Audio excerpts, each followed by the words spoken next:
One of the most difficult and painful things that you may do in therapy is coming face to face with your darkness, becoming aware that you have a part of you that is evil, that is capable of destroying someone's life, that is capable of hurting other people, that is capable of doing horrible things. And sometimes it's very important to uncover that or to discover that so that you can be able to understand why you do certain things or why you don't do certain things. It will be helpful to understand certain behaviors. Take, for example, a person comes and complains of dissatisfaction constantly. Nothing is enough. Their relationships are not enough. The affection they're getting is not enough. They're not being seen enough. They're not being recognized enough. They're not being respected enough. They're not getting enough trust.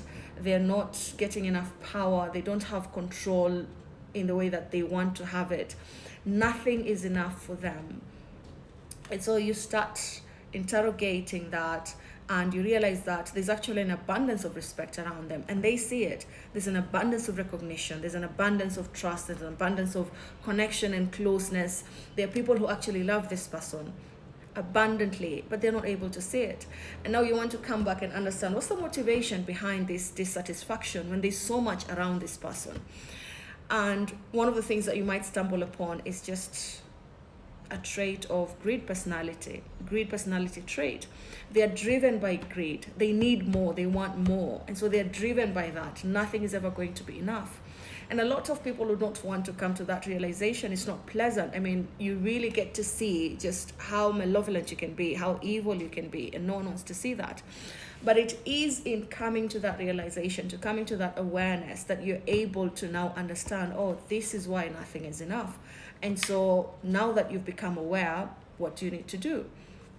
And so that's where the change in behavior, in motivation, actually begins, because you have to change the intent, why you do the things that you do. Once you unlock that and you understand it, then you start creating a new intention, and that new intention is going to drive different behavior out of you.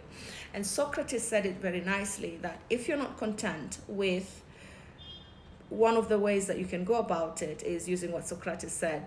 If you are not content with what you have, then there's very little chance that you're going to be content with what you want to have.